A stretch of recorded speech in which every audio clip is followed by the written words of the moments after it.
world over, there is a lot of talk about sustainability.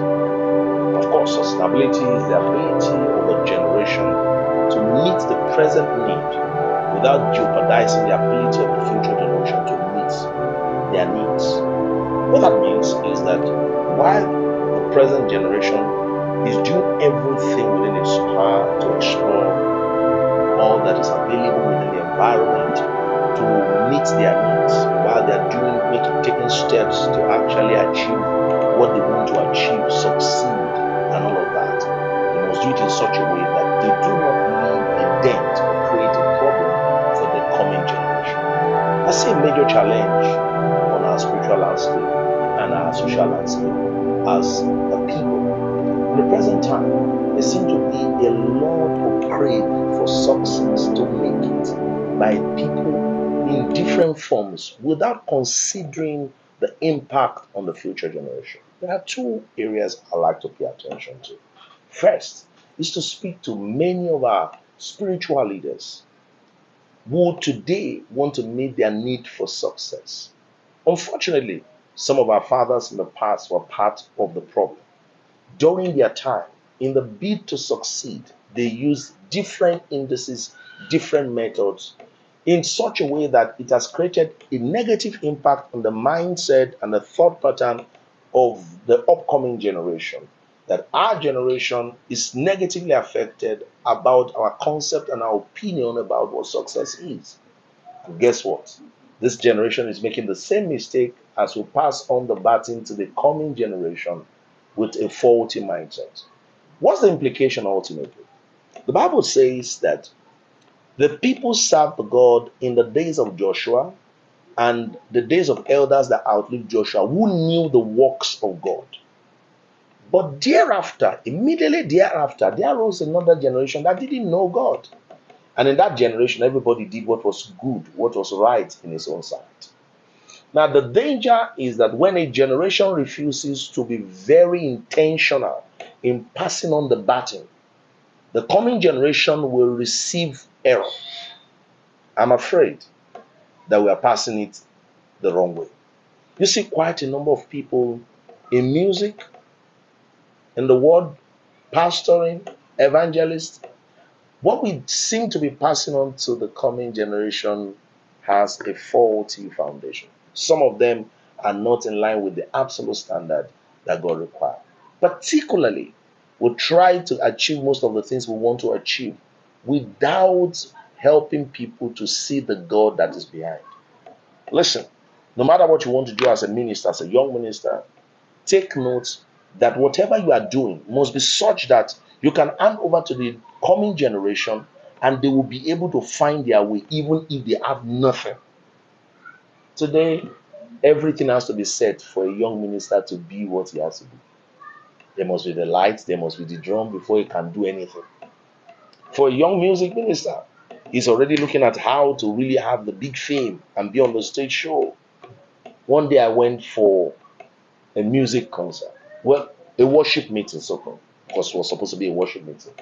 And while the lady that was singing was in the midst of worship, she just suddenly remembered that her makeup would not be fine on camera. So she stopped the music, she stopped the worship session, and said we should excuse her. She sat down there, her makeup artist came to make her up. In fact, I felt really bad because it was supposed to be a night of worship. I told my wife and I asked myself, why have I come here? What have I come to do here? We are going to raise a generation that probably do not know God because they will be so much interested in being good on camera. They will be interested in being, trending on how they will trend on social media. They'll be interested on how to make fame, how to make name. While all of those things are not bad, the God that controls it all really matters. Let me also leave you with this. The path of everybody is not the same. There will be people who will be given the assignment to be in the front stage, but there will be those who will play the flank, those who will play the back, that will be at the back, there will be those who will be in the middle. They are not necessarily inferior, it's just that the task that every man is given will be different. And if we keep passing on the impression that everything has to be on the frontal, then we'll have a problem. Is it not the reason why we don't have too many young people who want to be missionaries today? Those days, we used to have people who will receive the call and go into villages, interior places where there are no water, where there are no good amenities, but they believe that God has sent them there, and they actually prove their calling with the souls and the impact they make in those places, even though they have to suffer. But what do we see today? Everybody wants to be in the city where the light glitters, where the sound is boom, boom, boom. Are they bad in themselves? No, provided that is where God has sent you. I remember some years back when God sent me to the city of Elisha. I tried to consult with um, some so-called people who are ahead of me in ministry. And I remember what kind of advice I got. One of them said, if you want to go and make your wife and your children suffer, how do you ever think that Elisha can sustain you? The economy of Elisha, what can he do in your life? And I wonder, has that same God diminished? The same God who cared for people in the wilderness, has it reduced? I thought we said it's the same God yesterday, today, and forevermore. I thought we said he's a God everywhere. So if he sent me to Elisha, how could he not sustain me?